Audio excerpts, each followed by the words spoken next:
Madame, Monsieur, bonsoir. C'était toujours avec beaucoup de plaisir d'ailleurs que nous vous retrouvons tous les soirs entre 21h et 22h45 pour faire avec vous le round-up de l'actualité sportive de la semaine dans le cadre de Horizon Sport. Et Horizon Sport, évidemment, ce soir nous parlerons encore que du sport, rien que du sport, mais alors tout le sport, les Jeux de la francophonie qui ont débuté cette semaine, le palais polyvalent des sports de Yaoundé qui a abrité mardi dernier la cérémonie d'au revoir des athlètes camerounais engagés dans cette compétition. On va dire que la cérémonie était présidée par le ministre des Sports et de l'Éducation physique, le professeur Narcisse Moelle Kombi. En boxe, le championnat africain senior dames et messieurs a démarré ce vendredi du côté toujours du palais polyvalent des sports de Yaoundé. La cérémonie d'ouverture a eu lieu hier, cet après-midi, d'ailleurs en présence des délégations des 26 pays déjà présent à Yaoundé. Il faut dire que la soirée d'hier était consacrée à la réunion technique et au tirage au sort des éliminatoires par catégorie, justement, et à un dîner d'accueil offert par le président de la Confédération camerounaise, de la Confédération africaine de football, je vais y arriver, Bertrand Magloire Mendunga.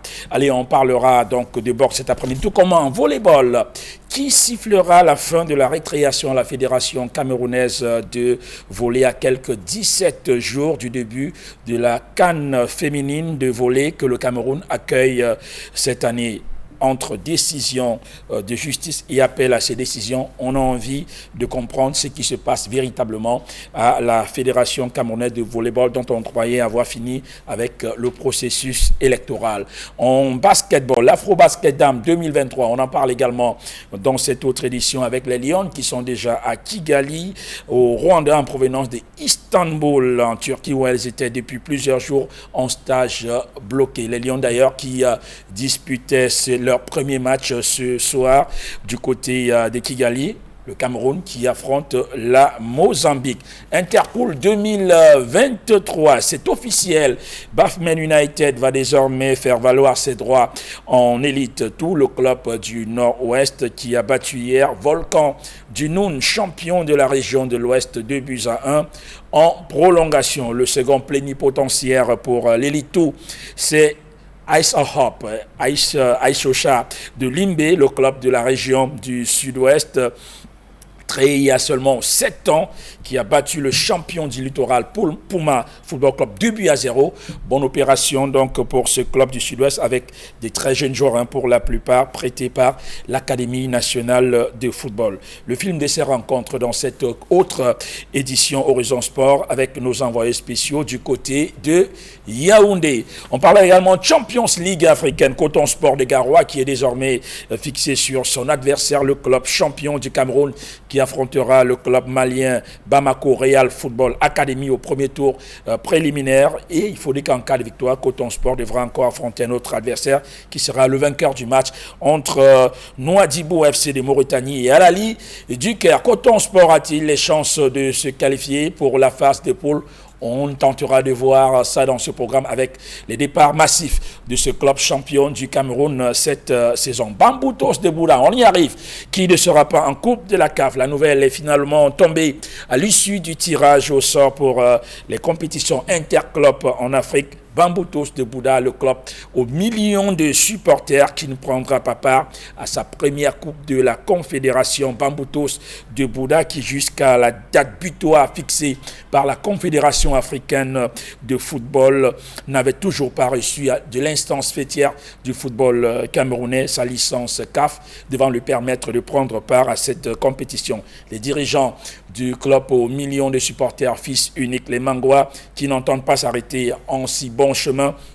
D'ailleurs, ils ont donné un point de presse hier jeudi dans un hôtel de la place ici à Douala. Retour sur cette actualité dans cette édition d'Horizon Sport. Autant de choses que nous débattrons dans cette autre édition avec évidemment nos invités qui sont là et pas des moindres quand même. C'est des invités des hauts vols que nous avons invités avec vous pour débattre, pour décortiquer ces sujets d'actualité. Pour en parler, je reçois sur ce plateau le coach Richard Toa qui nous fait le plaisir d'être avec nous ce soir sur ce plateau Horizon Sport. Coach, bonsoir et bienvenue. Bonsoir Belmondo, bonsoir à tous les téléspectateurs qui nous suivent en ce moment. Merci pour l'invitation, hein. C'est un réel plaisir de partager ce plateau avec les co-panélistes dont vous ferez, n'est-ce pas, la présentation tout à l'heure. Permettez-moi de dire un bonsoir à tous mes amis que je viens de laisser tout à l'heure au petit terrain de Boula-Moussadi. Vous savez, c'est les gens avec qui on passe de très bons moments. Je profite donc pour cette occasion, n'est-ce pas, pour leur dire vraiment bonsoir. Allez, c'est un plaisir de vous avoir. Ce n'est pas tous les jours que nous vous avons sur ce plateau. Et c'est toujours avec un plaisir que nous vous recevons. Oui, merci vraiment pour l'invitation. Vous savez, par rapport à notre programme, c'est pas tout à fait évident, mais dès que l'invitation se présente et qu'on a l'occasion, n'est-ce pas, de prendre part, c'est un réel plaisir vraiment de partager ce plateau avec vous, Belmondo Yorka. Voilà, allez, on en profitera de votre expertise, justement, pour décortiquer toute cette actualité sportive que nous venons d'évoquer. Il est également avec nous ce soir sur ce plateau. Lui, il nous vient de Lom, hein, voilà. Il a tellement de choses à nous dire ce soir. On connaît, compte tenu de l'actualité au sein de l'UMS de Lom et de l'association dont désormais fait partie de l'UMS de Lom. Il est là, monsieur Joseph Tchounou. Bonsoir, AG. Bonsoir, j'ai envie de le dire. Hein. Ah oui, bonsoir Belmondo, bonsoir mes chers copanélistes, bonsoir chers téléspectateurs amoureux du sport et en particulier amoureux du football. Et bonsoir à mes frères que j'ai laissés tout à l'heure qui sont en train de suivre. Nous avons beaucoup de choses à dire pour le football camerounais ce soir. Ah, beaucoup de choses à dire. Hein. Beaucoup et quand vous dites beaucoup de choses, c'est que vous avez beaucoup de choses à dire. Ah, tout à fait. Voilà, donc on en parle. Donc, le menu est assez alléchant, on aura tout le temps pour décortiquer tout ça. Alors Gilbert Frou, hein, c'est un habitué du plateau. Voilà, il est avec nous, journaliste sportif. Allez, Gilbert, you're welcome, sir. Thank you, Belmondo. Good evening to you. Special good evening to all the sons and daughters of the Northwest and Southwest region of Cameroon. J'imagine votre joie. Exactly. Joy all over the place. Joy in Limbe, in Boya, in Muyoka, Ekona. Joy in Tamulung, Tabesi, all over the place. In Wum, in the Nonga Mountain Division, in Menchum Division, sincerely. You would imagine it, Lara, that we went with 10 teams at the Interpols. And the 2 teams that picked up tickets, 4 Elite 2 were teams from the Northwest and Southwest regions of Cameroon. Sincerely tells you that football now is spoken in these 2 regions. Last year, Popo switched to Elite 1. Hilltop Strikers were just so unfortunate at the semi-finals when they locked horns with Eagle of Mungo. This time around, Bafman United Football Academy and Eyes of Hope Sports Academy, ISOSA, are into Elite 2. I would say football is not speaking the Queen's language in Cameroon. Allez, on l'a compris. Il est très heureux ce soir, le Nozo qui dicte sa loi aux Interpol 2023. On reviendra sur cet événement-là. Le temps pour moi de vous présenter également l'autre panéliste sur ce plateau ce soir. C'est Petit Paul Djoufa qui nous fait le plaisir d'être sur ce plateau. Allez, Petit Paul, bonsoir et bienvenue. Bonsoir Belmondo, bonsoir aux nombreux téléspectateurs de la chaîne du peuple, plus précisément à celui dont j'ai toujours dit qui est le meilleur dirigeant de football depuis ces 5 années au Cameroun, puisque je m'identifie comme tel IAïste, le président IA. Vous savez que vendredi c'est un grand jour chez les musulmans. Je profite de la même occasion pour faire un coucou à mes 2 grands-parents, mon grand-père paternel Tefar If, qui est l'autre côté Mokolo Amaroua, et mon grand-père maternel Gaston, l'enfant de la famille Tchofo. Allez, on est là, vous avez dit le plus grand président de tous les temps au Cameroun, IA Mohamed. Si vous voulez, en termes, quand j'ai précisément le réduit, le meilleur dirigeant de football au Cameroun, depuis son existence. Ouais. Voilà. Pour vous, c'est IA Mohamed. Oui, c'est IA Mohamed. Mais je suis ravi depuis le 11 septembre 2021, il a eu son digne héritier. Ouais. Parce que on n'a pas, depuis son arrestation arbitraire, on n'a pas eu un président avec les couilles, s'il faut le dire, dans mon quartier comme IA Mohamed. Vous savez tout ce qu'il a fait aujourd'hui. S'il est en prison, c'est parce que ce que Samuel est en train de continuer, de vouloir continuer, c'est ce qu'il avait déjà commencé. Et les autres n'ont pas eu les coups de franche de les prédécesseurs de Samuel Eto'o n'ont pas eu le coup de franche de le faire. Ou ceux qui ont suivi le président IA aujourd'hui vous pouvez comprendre tous ces bruits qui viennent un peu de partout parce que le président, c'est un homme de poigne, un homme qui avait la vision pour le football camerounais.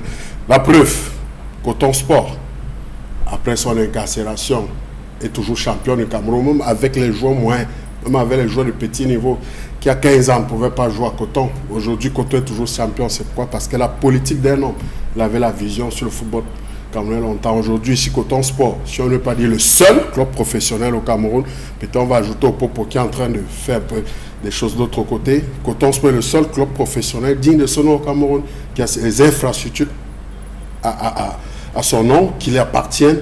Les entraîneurs peuvent travailler dans la sérénité. Je parle en présence d'un grand entraîneur sur ce plateau, Richard Toa. Il sait ce que c'est pour un entraîneur d'avoir un stade d'entraînement qui l'appartient. Parce qu'il peut programmer les entraînements comme il veut et 2 séances par jour sans être inquiété de partager le même aide de jeu avec son adversaire du prochain match. C'est avec les clubs de Douala, Union, Astre et les autres. Donc on voit un peu là où la différence se situe avec Coton Sport. Ok, voilà, vous avez ici, il y a Mohamed au Panthéon, meilleur dirigeant de football de tout le temps, même si il y a quelques temps, tous les présidents des ligues régionales avaient décerné le prix de meilleur dirigeant de la FECAFO de tous les temps à Samuel Eto'o. Bon, allez, c'était pour planter le décor. Bon, allez. C'est absolu, Vous avez classé deuxième, mais pour tous les présidents des ligues régionales, c'est Samuel Eto'o, le meilleur dirigeant de tous les temps. Bon, allez, on respecte les avis. Nous sommes en démocratie. Oui, tout à fait. C'est pour cela que je dis qu'on respecte les avis des uns et des autres. Maintenant, le décor est planté. Donc on verra. Donc, on entrera en bref dans le vif du sujet. Mais avant cela, plantons véritablement le décor de l'actualité sportive nationale avec justement les plans du week-end, le week-end du sport décortiqué ici dans ce reportage de Aïk Cyril. Entrée en matière réussie pour le Cameroun au tournoi de basketball des Jeux de la francophonie à Kinshasa, en République démocratique du Congo. Dans le tableau féminin, les Lions de la balle orange dominent la Tunisie 61 contre 52. Tenu en échec au premier quart-temps, 16 partout, le Cameroun remporte le deuxième quart-temps, 17-12. Le troisième quart-temps, 15-13, avant de boucler la boucle au quatrième quart-temps, 13-11, pour un total de 61 points contre 52. Deuxième sortie des Lions de la balle orange dans le groupe C, ce samedi contre Madagascar. Sur place au pays, l'actualité est dominée par le championnat d'Afrique de boxe. La compétition a démarré ce vendredi au Palais polyvalent des sports de Yaoundé. 302 boxeurs de 39 délégations sont présents à Yaoundé. C'est un record de participation. Le championnat d'Afrique de boxe Yaoundé 2023 est qualificatif aux Jeux Olympiques Paris 2024. En football, clap de fin ce week-end pour le tournoi Interpol. Dimanche précisément, au stade militaire de Yaoundé, Bafmen United et Isosa vont s'affronter pour une finale de prestige, les deux équipes ayant déjà obtenu leur qualification pour l'élite 2. Volcan du Noun et Puma FC disputent également un match de prestige pour la 3e place.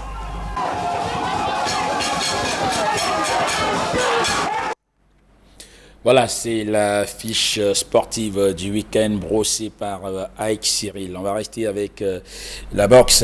Donc, on rappelle que les championnats africains dames et messieurs se disputent du côté de Yaoundé, du Palais polyvalent des sports de Yaoundé. Plus de 300 boxeurs réunis.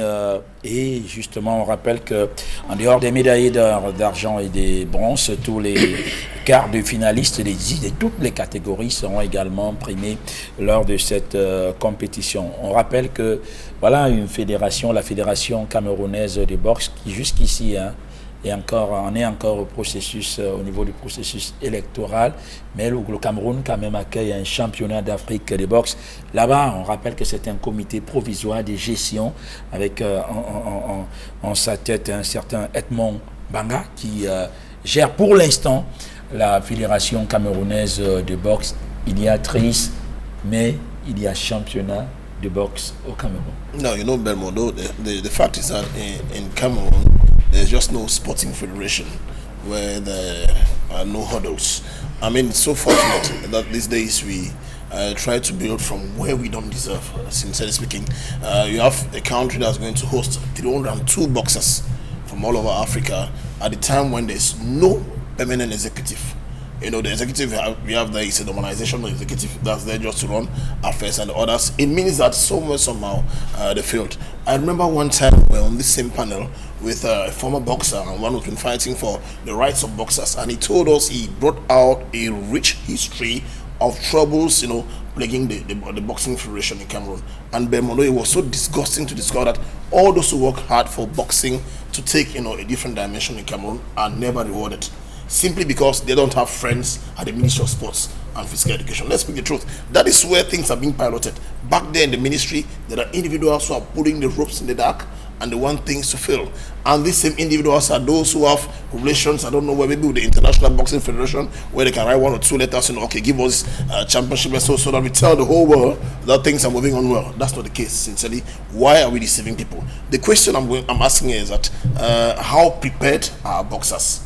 Did they have any camping before the tournament that's upcoming? Was there any championship? From that championship, could we like detect those who were qualified to go in for the boxing championship?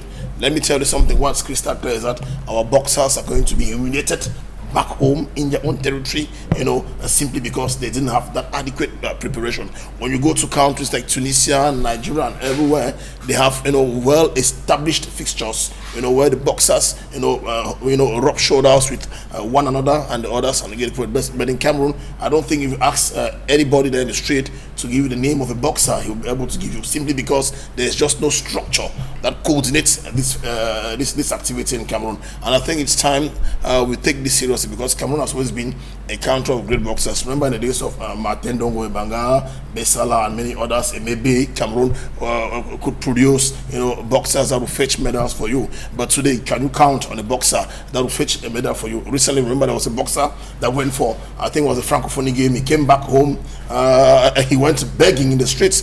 You know, you get the point. It is really disgusting. And when we say that, it is a drum call to the Ministry of Sports and Physical Education to see into the well-being of these boxers. Not only seeing into how we can host competitions, tell the world that we can do it. We have the required infrastructures, but things are not moving on well. So something has to be done at that level. Having a normalization committee running affairs at the point when we are hosting, you know, an international community caliber, Belmondo is normal. And that's what's almost happening with volleyball, where Julien Serge Abouem has just, you know, received a decision from one of the courtrooms that puts him, that legitimates him as the president of the volleyball federation.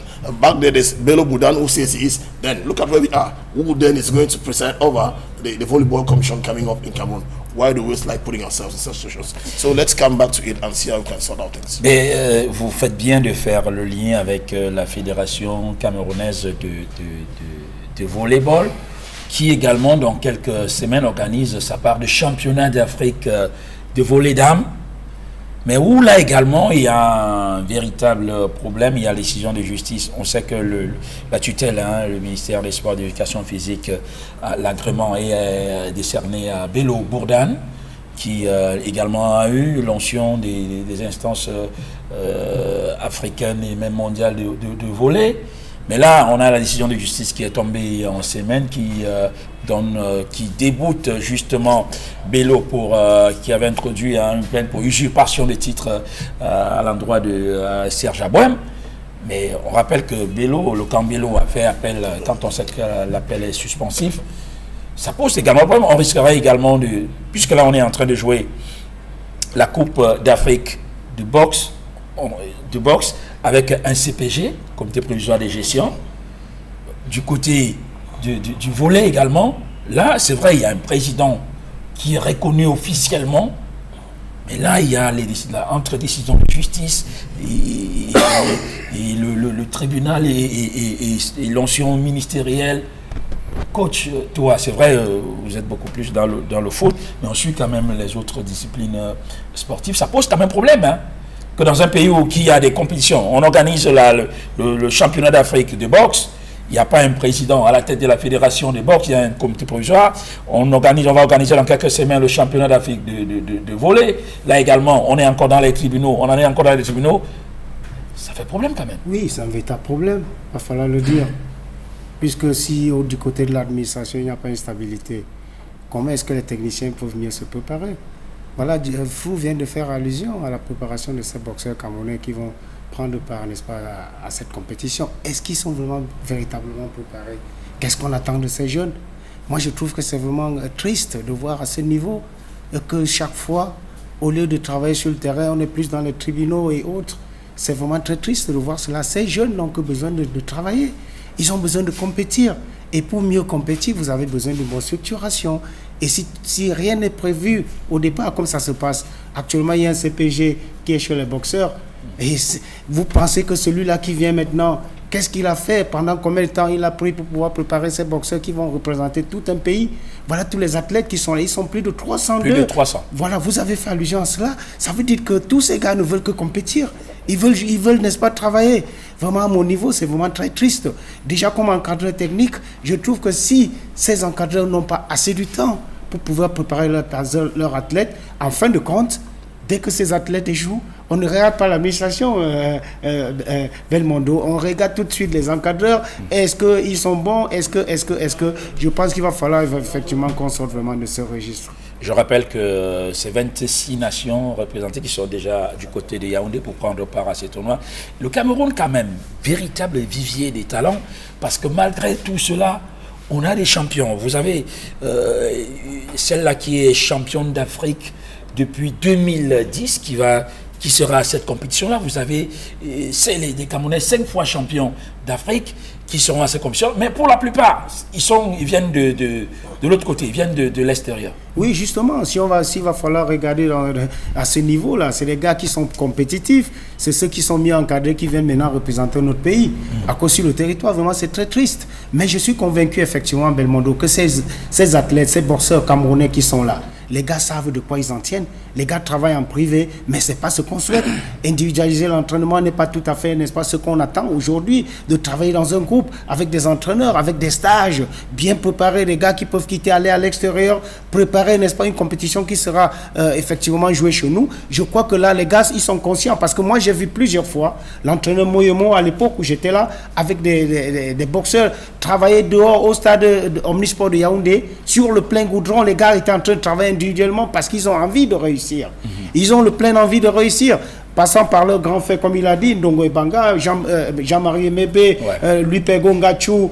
Aujourd'hui, on a l'Indicam qui sont là avec Nganou, qui est, n'est-ce pas, l'apothéose. Mais ces gars, ils savent de quoi il est question, c'est des grands champions. Mais nous, on souhaite effectivement que les gens soient tout à fait sérieux, de comprendre que ces enfants n'ont que besoin d'être accompagnés pour donner, n'est-ce pas, le meilleur d'eux-mêmes et pouvoir mettre, n'est-ce pas, le Cameroun là où on mérite aujourd'hui, parce que le Cameroun, c'est un pays d'athlètes. Un pays d'athlètes, je parlais justement de Kenny Bernadette, dans la catégorie 81 kg, qui est champion d'Afrique depuis 2010.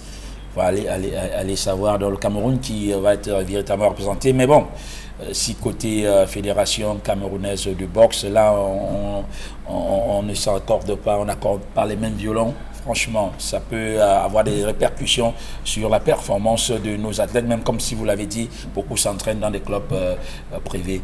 Petit Paul, vous avez suivi également cette actualité avec.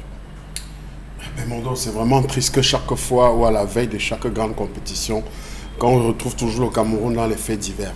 On ne sait pas si on est en train de faire une collection des comédiens, on ne sait pas. Pourtant là, on est dans une compétition qui prépare des athlètes. Heureusement, je l'ai toujours dit, je suis obligé de me répéter parce que la répétition est pédagogique, que le Cameroun, moi j'ai eu la chance, je fais un peu le tour des quartiers, des différentes villes. Et quand j'y vais, et je l'ai toujours dit, que ce soit sur les plateaux d'Equinox Radio, beaucoup plus, que s'il y avait une politique gouvernementale pour le sport dans ce pays, ça veut dire que former d'abord les éducateurs, ceux qui doivent former ces athlètes. Belmondo, je vous assure, chaque année, l'Espagne, l'Italie, les États-Unis, quel qu'en soit le domaine, ils ne peuvent pas, même la Chine, ils ne peuvent pas avoir autant de médailles que nous. Parce qu'ils n'ont pas les athlètes les plus talentueux. Mais nous avons les athlètes les plus talentueux. Mais c'est parce qu'il n'y a pas un suivi, ils ne sont pas formés. Mais voilà quelqu'un qui est quitté de son bâtiment natal Il creusait le sable à la carrière. Il n'a même jamais levé un poids. Il est venu en Bopi, être pousseur, déchargeur de conteneurs, de friperies. Il a pris la route à pied, il s'est retrouvé en France. Parce que, expliquons-le, pour que les gens comprennent au quartier. Et 7 ans plus tard, il est quoi? C'est une star planétaire. Il entre au vestiaire dans la cuisine interne du Real de Madrid. Avec les joueurs du Real de Madrid. Précédemment, c'était avec Manchester Arsenal. Donc, vous voyez d'où il est parti. Donc, il connaît le haut niveau du sport individuel après de 28 ans. Aujourd'hui, là, à Dubaï, quand il dit on veut récupérer ses fruits. Donc, on a toute l'habitude de vouloir aller cueillir les fruits dans le champ de quelqu'un dont on n'a pas semé. Et après, on veut montrer, parce qu'on est dans la récupération. Pourtant, des gars, nous, comme ça, on peut former, après, on peut en avoir chaque année. Oui. Prenez un gars, nous, qui a 28 ans, qui découvre le haut niveau. C'est pas que, comme les footballeurs qui jouent le 2-0 au quartier, il a un peu les prédispositions, et après, il trouve le club. Lui, il ne faisait pas ça. Mais imaginez combien ceux qui sont au quartier, ou ceux qui n'ont pas eu cette chance, ou le courage d'affronter la Méditerranée, comme Francis Nganou, qui n'ont pas eu cette chance-là, mais qui ont quand même des bases, qui ont été entraînés, mais n'ont pas eu cette chance-là. Je ne veux pas parler de Françoise Mango, Hervé Famoué, qui est 3 fois du monde, champion du monde de Bulji-Bulji. Je dis bien champion du monde de Bulji-Bulji. De Bulji-Bulji naturel. Ils sont prêts à citer ici. Je ne veux pas parler de tennis. L'immeuble qui s'est écroulé à Ndorbo, le monsieur à qui appartenait cet immeuble perd son nom, monsieur Mban, parce qu'il est décédé 2 semaines après. Il est décédé. Son fils aussi, qui est footballeur, très génie, est aussi décédé. Jordan, il a sa petite soeur qui est une grande tennis. Il y a une tenniswoman. Elle n'a pas 15 ans. Mais c'est quelqu'un qui a découvert, qui a vu ses talents, qui est depuis l'Europe et c'est la suivre. Donc, elle n'a pas été dans cet accident parce qu'elle ne vit plus dans cette maison. Donc, vous voyez des génies, je dis dans toutes les compétitions, je dis que ce soit collectif ou individuel, on peut en produire. Là, on a ici un coach à côté de nous, diplômé de UEFA Pro, l'un des premiers Camerounais à l'avoir. Tout à fait. UEFA Pro, ils ne sont que 3 Camerounais. Ouais. Ils sont que 3 à l'avoir. Camerounais d'origine à l'avoir. UEFA Pro. Mais comment on ne peut pas mettre une politique sportive pour former, pour suivre et faire, on veut seulement récupérer des fruits sur des arbres que nous n'avions pas semés. Il faudrait qu'à un moment donné, on arrête. Parce que l'on parle de Bourdal, on parle de la Bohème, la place de la laine est où? Mais après, quand ils vont arriver, ils vont bosa, comme on dit au quartier, on va se plaindre qu'ils ont fugué, c'est des enfants mal élevés, ils viennent du sous-quartier. Mais demain, quand ils reviennent avec des trophées, on les sort une note pour les accueillir à l'aéroport. Le fan club, cette autorité veut te voir. Pourtant, il a souffert tout seul. Et après, quand il met des barrières, on dit qu'il se prend la tête. On n'a pas contribué à son éclosion. Mais je dis, heureusement, nous sommes un pays béni de Dieu, parce que nous, les jeunes, nous avons compris, et nous-mêmes, nous prenons nos responsabilités. Et c'est cet exemple que la jeunesse doit suivre. On dirait la même chose parlant de basketball, parce que vous avez MVP, Joel Embiid. Vous avez la meilleure basketwoman qui est Dulcie Fankam aux États-Unis d'Amérique. Les Lions, justement, puisqu'on va embrayer sur l'afro-basket, peut-être il va m'excuser, Joseph, si je ne lui ai pas donné la parole parlant justement des box, mais on aura beaucoup d'autres sujets sur lesquels il pourra intervenir. Je vais parler du basketball dame. Le Cameroun engagé dans l'afro-basket dame 2023 sans Dulcie Fankam.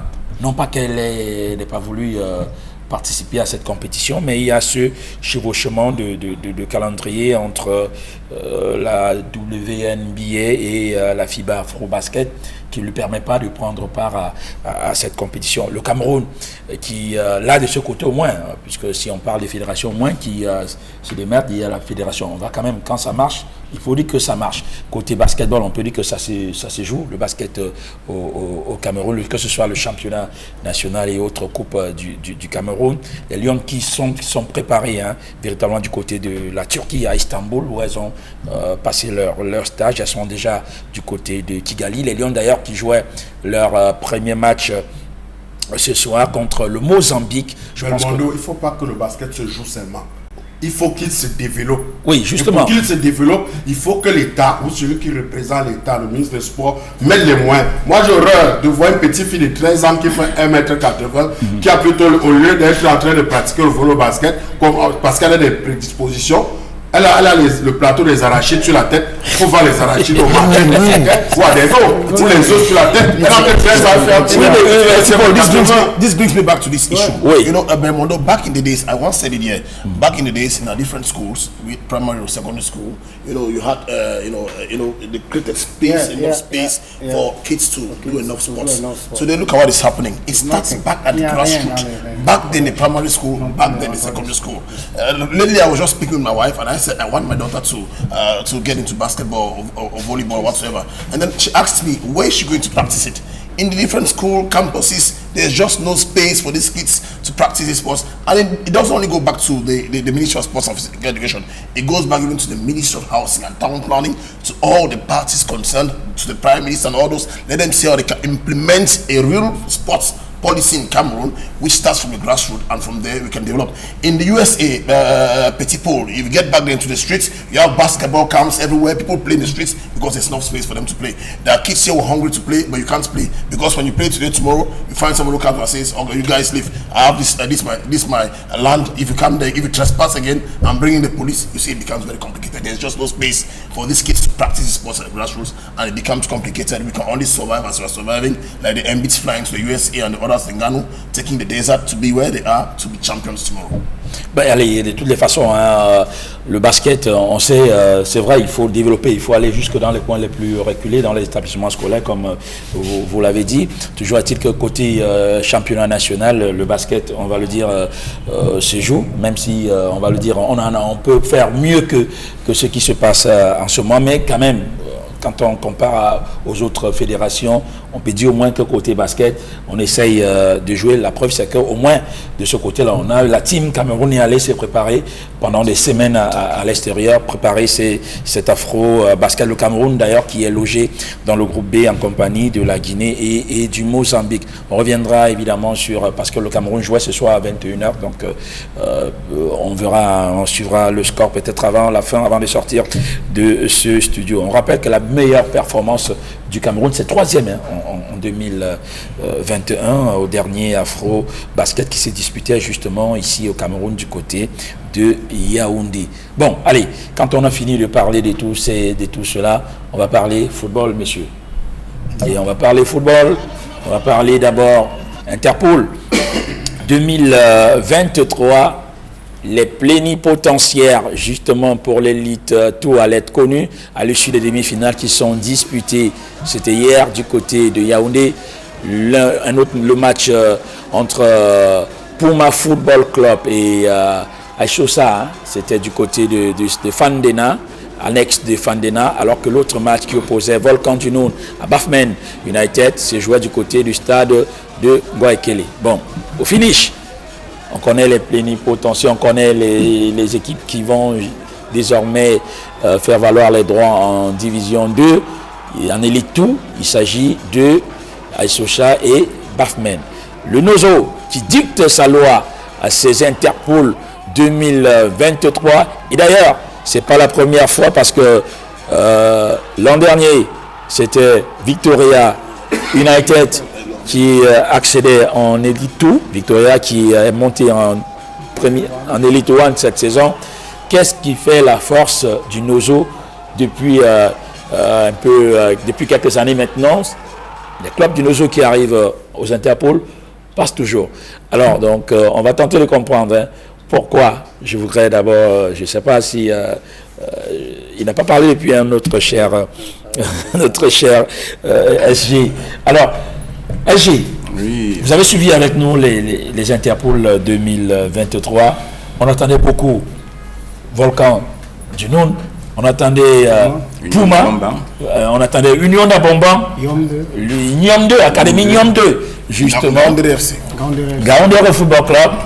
Mais peu sont ceux qui avaient parié sur Bafmen, Aishosa. Mais là, au finish, ce sont les deux clubs du Nozo qui accèdent en élite. Bon, Belmondo, vraiment, je suis surpris par ces deux équipes. Je peux les féliciter de leur bravoure, mais j'ai un peu de doute. C'est-à-dire? Parce qu'avec tout ce qui se passe à la FECAFA aujourd'hui, nous avons vraiment peur que ça ne soit pas vraiment ce qui était fait dans le plan de jeu pour accéder en Ligue 2. Parce qu'il y a Abomban qui a été frustré durant le tournoi et on est venu sortir une décision des joueurs qui ont double identité alors qu'ils ont joué tout le championnat sans ce problème. Ça a fragilisé vraiment Union d'Abomban qui avait un fond de jeu. Et vous voyez... Même l'Académie Union 2, hein? Même ils avaient un fond de jeu. Je dis, on l'a également, on a exclu. Oui, on a exclu. Ce sont des clubs qui étaient vraiment bien placés pour vraiment accéder en Ligue 2. Mais nous avons été surpris parce que ces deux clubs qui sortaient de nulle part sont venus vraiment, ils ont accédé en Ligue 2 juste parce que, avec la situation qui se passe aujourd'hui à FECAFOOT, on ne connaît plus les clubs performants. On peut d'une tête réfléchir et dire que tel club va monter, l'autre sera recalé par des manœuvres, des basses manœuvres que vous connaissez tous. Donc vraiment, aujourd'hui, et vous voyez même, on a depuis des années, on va aux internes pour avoir les 10 régions. Mais cette année, on n'a eu que 8 régions. Ça veut dire que vraiment, il y a beaucoup de choses qui sont passées. Et ça nous fait vraiment réfléchir pour le football camerounais. Parce que c'est le football amateur qui fait la base du football camerounais. Il y a eu 10 régions. Oui, mais... On a les représentants des 10 régions. Mais vous voyez qu'on a frustré les autres. Le Nozo, quand je dis le Nozo, parce que quand les deux régions où on imaginait peut-être pas, c'était le sud-ouest et le nord-ouest. On a frustré les régions, je reviens à 8 régions, parce qu'on a frustré les autres régions dans les décisions. C'est pour ça que je dis que tout n'a pas été clair. Bon. C'est ça justement le problème. Mais toujours dit qu'on a joué à 10 régions. On ne peut pas dire aujourd'hui qu'on a joué les Interpol à 8 régions. Mais avec la politique qu'on a pris aujourd'hui, on a fait écarter 2 régions. Moralement. Lesquelles régions? Mais vous n'avez pas suivi? Non, je veux bien savoir. Union d'Abomban. Donc on a écarté Union d'Abomban. Union. Oui, politiquement. Bon, ils étaient quand même aux Interpol, hein. Même si vous voulez... vous posez quand même un problème qui nécessite quand même une réflexion. Coach, je me tourne vers vous. Comment comprendre qu'une équipe quand même qui a disputé le championnat régional avec des joueurs et qui arrive quand même au tournoi Interpol avec certains de ces joueurs-là qui ont disputé pourtant le championnat régional et que en pleine compétition, qu'on sorte une décision qui les écarte pour, je sais pas, faux, pour défaut de trucage sur l'âge et autres, ça pose quand même problème. Non mais Belmondo, moi je ne veux pas rentrer dans ce débat. Oui, parce qu'il a quand même évoqué ce problème-là. Si, il a évoqué ce problème. Si, après des enquêtes, on constate qu'il y a des irrégularités, on est obligé d'intervenir. Et je crois que c'est ce qui est fait. Si un joueur a une double identité, moi j'ai suivi un joueur camerounais qui est allé pour signer, je ne veux pas dire quel joueur c'est, il est allé pour signer, on a constaté qu'il a une double identité et on ne l'a pas fait signer. Donc, si après les investigations, on trouve que ces joueurs, ils ont des doubles identités, je crois que Belmondo, c'est justement ce qu'il va falloir qu'on cesse de faire.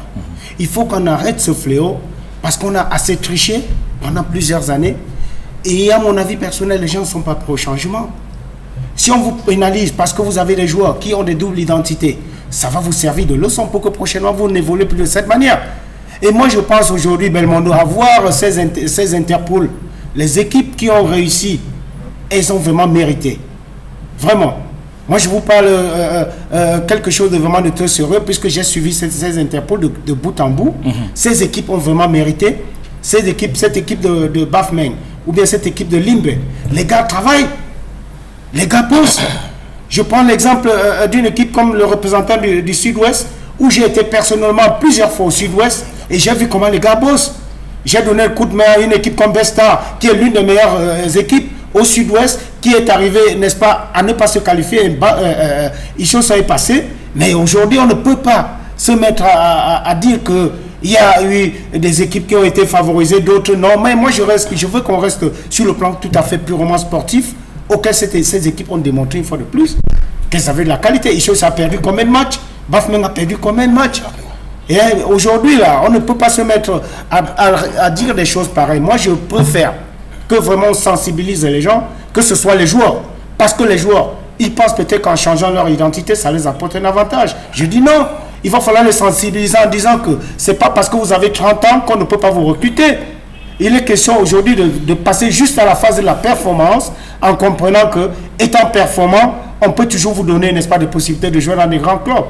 Et c'est le véritable problème que notre football il a aujourd'hui. Et que ce soit les joueurs, que ce soit les présidents, les managers, tout le monde est pris dans cette histoire de pouvoir toujours amener les jeunes à changer leur âge. Aujourd'hui, si la fédération a pris cette initiative de frapper très fort en sanctionnant ces joueurs, je crois que la prochaine fois, ils ne prendront pas le risque de pouvoir avancer avec des joueurs qui sont irréguliers. Un club comme Issocha, justement, qui joue avec pas mal de jeunes joueurs et beaucoup de joueurs venus de l'Académie nationale de football, l'ANAFoot. On a vu, c'est des joueurs très jeunes, très talentueux, prêtés par l'Académie nationale de football et qui ont produit du beau football. Pour ceux qui ont suivi ces matchs-là du côté de Yaoundé, beaucoup peut-être n'auront pas l'avis du SG qui pense que ce ne sont pas les meilleurs qui sont montés, coach Petit Paul Joufak. Il faut dire d'abord, je ne vais pas chercher à répondre au SG. Non, on ne va pas lui répondre. C'était son avis à lui, et on respecte son avis. Oui, bien sûr. Sauf que tous les avis ne vont pas être respectés. Il faut qu'on ait de mauvaises foi. Sauf que moi, de connaissance, il est dans son élément. Si on connaît savoir la mauvaise foi des informés, noirci quand c'est blanc. Parce que tout à l'heure, il a dit que ce n'est pas les meilleurs qui sont montés. Il a fait allusion à 2 clubs qui ont été frustrés. Il faut d'abord dire qu'en termes d'établissement des licences, c'est chaque ligue régionale qui fait ses licences. Maintenant, quand ça arrive au niveau de la fédérale, elle contrôle. Parce qu'il y a les gens ici au niveau de la ligue régionale, on va en Gérafé, on fait des copies des doublons, on vient pour jouer des matchs, on contrôle licence, on vient, on donne la photo de la licence de l'autre, de jouer avec. Pourtant, ce n'est pas ce joueur. Ça s'est fait ici, un club a été suspendu cette saison dans la région littorale pour ça, pour ces raisons. Bon, je peux le comprendre parce que eux, au niveau de la ligue de football professionnel, niveau professionnel, même dans son équipe, ils ont eu à jongler et cette année, ils ont été frappés pour ça. À jongler avec ses âges, vous voyez pourquoi il veut défendre l'indéfendable. Mais il ne pense pas à ces clubs qui ont été frustrés, qui auront pu aller aux Interpots à la place de Nyom, ou à la place de Nyon d'Abomban, qui ont frustré en utilisant des doubles identités des joueurs en trichant. Lui ne voit pas ces clubs-là. Maintenant, moi je vais revenir parce que l'apothéose, c'est ceux qui vont jouer en élite toute la saison prochaine. Moi je pense que sur le plan sportif, ils ont démontré. Bafoussam, c'est la meilleure attaque dans sa poule. Elle a démontré jusqu'à la dernière minute qu'elle avait les ressources, elle avait les capacités. Mais le monde, il faut dire aujourd'hui que le football, ce n'est plus une histoire des aventuriers. C'est une question de moyens. Il faut mettre les moyens. Et je félicite les dirigeants du Nozo parce que, malgré la crise qui se vit dans ces 2 régions, ils mettent les moyens. Pour preuve, je vous dis encore parce que moi, je suis avec ces joueurs pendant les vacances. La plupart des joueurs quittent, que ce soit Douala ou l'Ouest, pour aller jouer les championnats de vacances.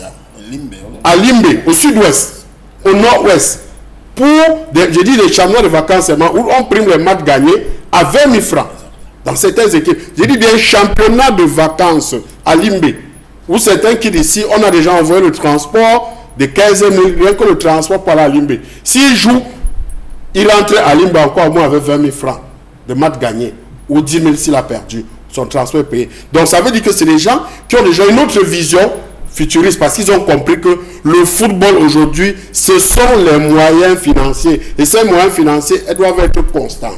Ça doit être constant. Vous voyez, ils sont ça. Dieu merci parce que dans sa tête, on avait dit que on avait frustré, ils sont ça, n'ont pas mérité. On a vu comment ils ont déroulé. C'est des jeunes. Aujourd'hui, c'est un ensemble, un mélange de certains joueurs expérimentés. La preuve, malheureusement, pour ils ont perdu l'un des cadors qui a fait le tour, qui était son ancien capitaine UMS, qui est passé de vie à trépas sur un accident étogué. Donc, dans ces 2 régions, vous comprenez qu'ayant compris cela, ils ont mis les moyens. Preuve, hier, après la qualification, le président du Sosa, il avait promis une prime de 4 millions. Il a remis après le match sans tenant. Il n'a pas donné rendez-vous pour que les gens entrent en grève, commencent à réclamer l'année prochaine, comme c'est le cas avec certains présidents, eux-mêmes de son club, en première division. J'ai dit club de ligue régionale. Donc vous comprenez que déjà de ce côté, on a de la vision. Imaginez qu'en Éthique, ils seront en première division, comme on voit avec le cas de Popo. Vous voyez un peu? Donc les gens pensent qu'il suffit qu'on vient, on bombe le gros ventre comme le mien, et on dit qu'on parle, je m'appelle tel, on pense que ça va se jouer. Ils ont pensé là, ils mettent l'athlète. Chaque fois que vous mettrez l'athlète devant, quand vous allez mettre l'athlète devant, vous devrez avoir les résultats. Mettre l'athlète devant, c'est de mettre les moyens, lui donner ce qu'il mérite, et quand il entrera au stade, il vous produira des résultats. On va revenir avec vous, Gilbert. Mais avant cela, on va aller voir les réactions après ces rencontres. Désillusion totale pour Puma Football Club, on avait mis beaucoup d'espoir dans le littoral, qui espérait justement accéder en élite tout. Après l'Aigle du Mongo, qui était monté la saison dernière. Allez, on va écouter le coach de Puma, Nouk Minka, au micro de nos reporters. Un sentiment légitime de frustration. Vous savez, mes poulains ont tout donné. Bien qu'à la première mi-temps, ils aient encaissé 2 buts, c'est à mettre à l'actif sûrement du changement de portier. Parce qu'il faut dire qu'un coup dur nous a frappé ce matin dans notre camp où nous nous sommes réveillés avec un portier très mal en point. Nous avons été dans l'urgence de changer à la hâte notre gardien de but. Et malheureusement, le deuxième n'était pas à la hauteur du premier. Il a fait de bels arrêts, mais seulement en termes de compétitivité, ce n'était pas la même chose. Donc ça a été fatal. Nous avons poussé à la deuxième mi-temps. Vous aurez pu le constater. Nous avons joué pratiquement toute la deuxième mi-temps dans le camp adverse. Malheureusement aussi, je peux le dire, l'attaque a été stérile. Mais je reste très fier de mes poulains qui ont fait un très bon parcours, qui a été riche d'enseignements. Je crois qu'ils tireront les leçons de ce parcours, de ces interpools, pour revenir plus fort l'année prochaine. Voilà, là c'était Nouk Minka, l'entraîneur de Puma Football Club. On va écouter également le buteur, justement, le serial killer, justement, lui qui a fait tant de mal à Puma Football Club, ce joueur de Ishosa, et évidemment derrière, le coach d'Ishosa. Allez, on va donc revenir, on écoutera donc le buteur, le double buteur, parce que c'est lui qui inscrit d'ailleurs les 2 buts de la rencontre, en l'espace de moins de 5 minutes, en 16e, 19e minute, a suffi pour sceller l'addition. Et donc, on va l'écouter, il donne ses impressions au terme de cette rencontre, au micro de notre envoyé spécial, Raoul Taboufoui. Bon, allez, vous avez écouté quand même, Gilbert, le temps que la réalisation nous prépare cet extrait-là. Vous avez écouté le coach Minka. En fait, là, c'est le gardien, pour lui, c'est le gardien. J'aurais voulu avoir posé la question à un entraîneur de football. Je voudrais poser d'abord la question à un entraîneur de haut vol. Un match comme ça, vous avez suivi le coach Nouk, il dit... À la dernière minute, très tôt le matin, son entraîneur a eu un malaise. Son gardien, autant pour moi, a eu un malaise. Et il fallait faire avec le deuxième gardien. Mais si on ne fait pas confiance à son deuxième gardien, pourquoi l'amener en compétition? Non, c'est pas qu'on ne lui fait pas confiance. C'est des circonstances, c'est des choses qui arrivent. Et dans une équipe, il y a toujours un numéro 1 et puis un numéro 2. Donc, si à la veille du match, déjà, si le plan du jeu est donné et qu'il y a déjà les dispositifs qui sont placés avant un match, et celui-là, c'est que c'est moi qui dois jouer. Le numéro 1, c'est que c'est lui qui doit jouer. Et si le matin, il se sent mal en pointe, maintenant, c'est aux joueurs d'être... Bon, comme ce n'est pas encore le niveau professionnel, je voulais dire que c'est aux joueurs d'être professionnels. Maintenant, c'est aux joueurs d'être conscients qu'à tout moment, chaque chose peut changer. Je peux être appelé à n'importe quel moment de jouer. Maintenant, s'il arrive que le premier gardien, il est malade, il n'est pas capable de jouer, et que le second vienne jouer, il ne donne pas le rendement qu'on attendait de lui, ce qui est un véritable problème, Belmondo. Donc, ça veut dire que dans l'effectif, il va falloir que chaque joueur sache que je suis appelé à jouer. On peut aller au terrain, rien qu'après 2 minutes, il y a un problème qui se pose et puis on fait un changement et l'autre ne doit pas venir et devenir un problème, n'est-ce pas, pour l'équipe? Non, je pense que c'est l'une des raisons, mais je vais aussi intervenir en disant que j'ai vu ce match se jouer et je pense que l'équipe de Limbe a vraiment mérité sa victoire. Cette équipe a vraiment très bien joué, auquel il n'est pas question aujourd'hui de pouvoir penser peut-être que même avec le gardien titulaire, les choses ne pouvaient pas arriver. Non, ça pouvait toujours arriver, puisque j'ai vu ce match et cette équipe vraiment a très bien maîtrisé son jeu. Vous voyez qu'en un laps de 5 minutes, et il marque 2 buts parce que l'équipe de Puma n'a pas su gérer ses temps faibles. Et dans le football, autant vous avez des temps faibles et des temps forts. Si dans votre temps faible, vous devez encore plus faible, vous prenez des buts. C'est pour ça que l'équipe de Limbe, après avoir marqué, on sentit tout de suite que l'équipe de Puma est rentrée, n'est-ce pas, avec la tête dans l'eau. Il fallait tout de suite appuyer. Ils l'ont fait pour marquer un deuxième but. Et je crois que c'est là où l'enseignement, n'est-ce pas, commence. Aussi pour Nourmika, qui est un jeune entraîneur, qui est en train de commencer dans cette profession, qu'il comprenne effectivement que voilà comment la compétition se joue. Il a vraiment beaucoup eu de mérite avec cette équipe de Puma d'être déjà le champion régional dans une région comme le littoral, pour aller représenter, n'est-ce pas, tout le littoral. Je crois que le mérite vient vraiment à cet entraîneur. Et aussi là, dans une phase d'apprentissage où il a compris effectivement que beaucoup de choses peuvent changer dans une compétition. Et c'est une histoire de 4-5 matchs auxquels vous devez, n'est-ce pas, vous arrimer à la normale, aux normes, n'est-ce pas, de la compétition. Ce qui a fait que Puma a eu à perdre, n'est-ce pas, ce fil conducteur, parce que il y a eu vraiment de temps faible, à mon avis personnel. Et c'est ce temps faible où ils cherchent à profiter, n'est-ce pas, pour les mettre, n'est-ce pas, dans des situations vraiment très compliquées. Je ne sais pas si la réalisation est prête avant de revenir à Gilbert, si on peut avoir les réactions du buteur d'Issocha, Tikou Ekbe, lui qui a inscrit les buts à la 16e et 19e minute, mais également de Aimé Leng Aimé, l'entraîneur de cette équipe. On va les écouter.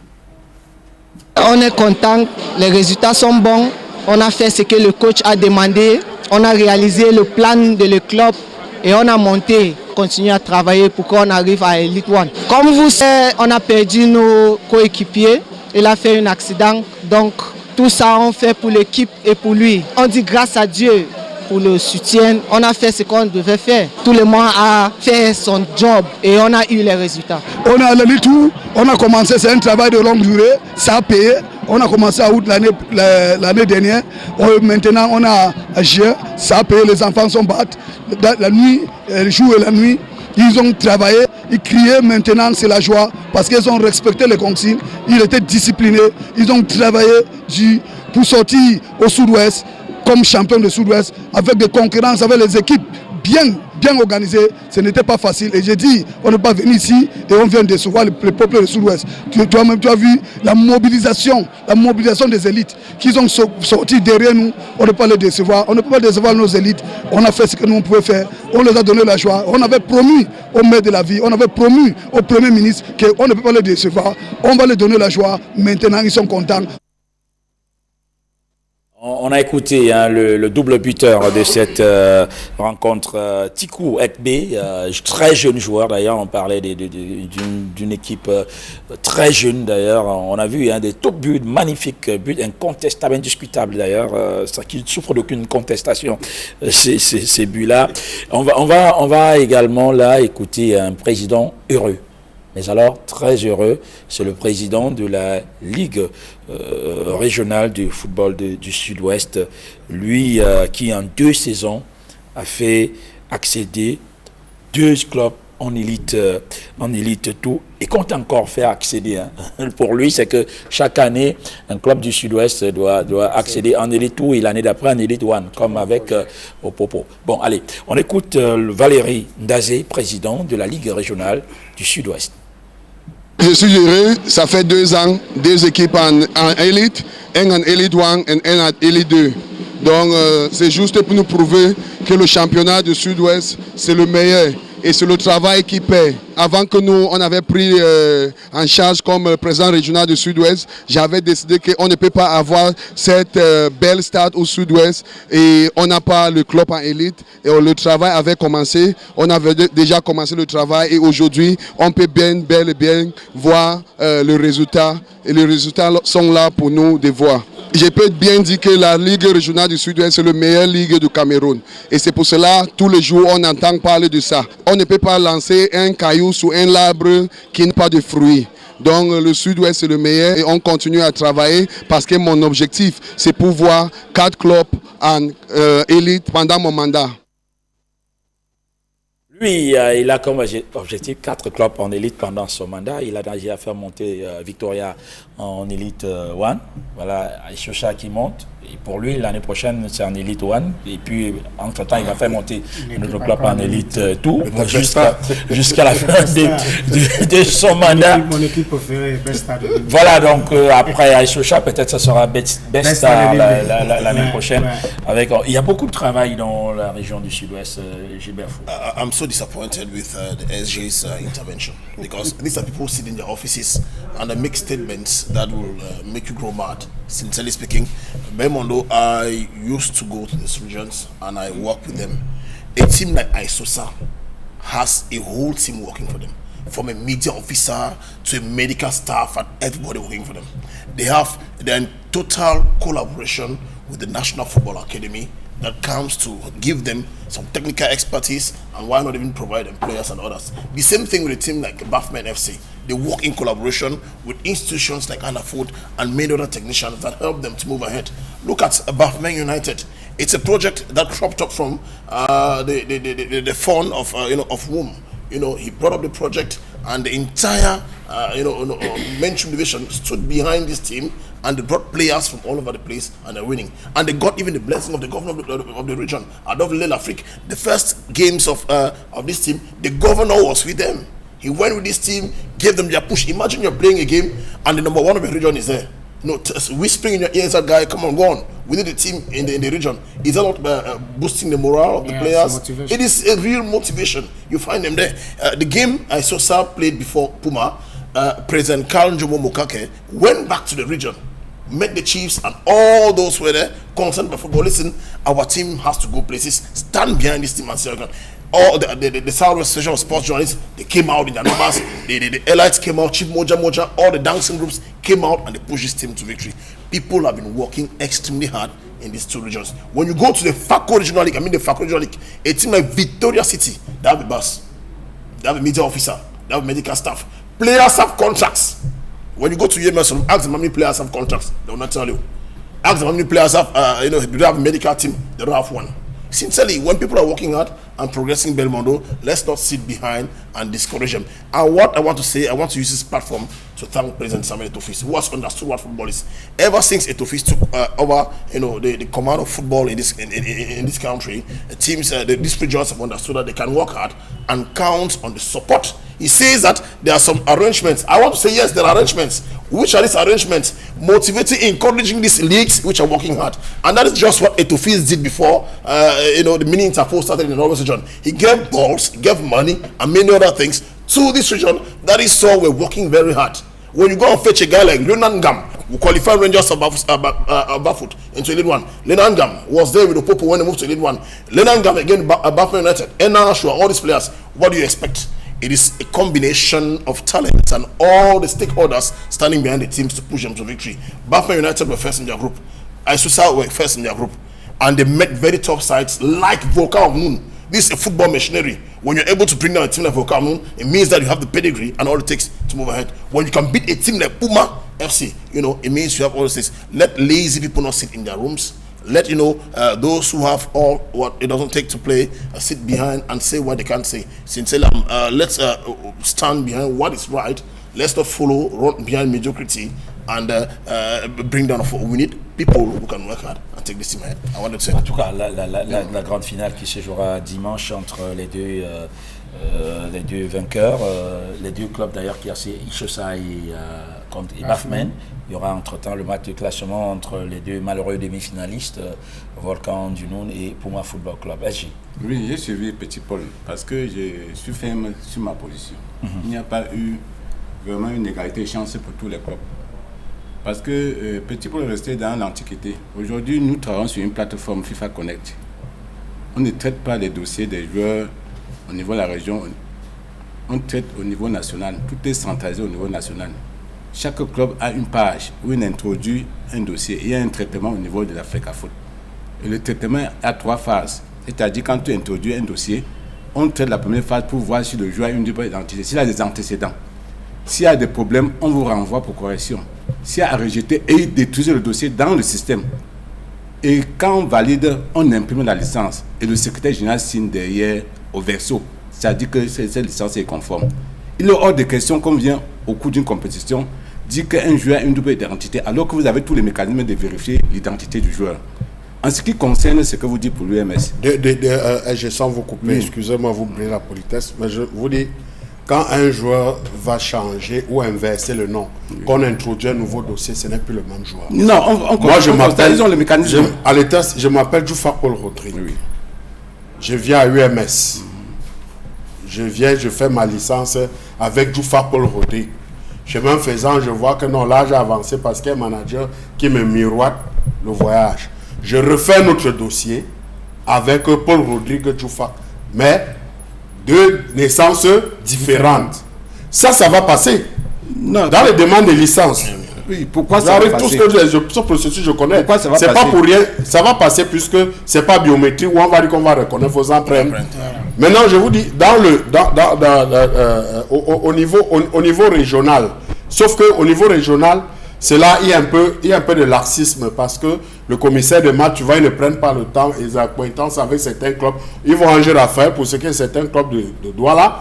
Avec, on prend la licence, on modifie, on fait comme si on peut jouer avec les cartons. On dit non, c'est le joueur là, on dit oui.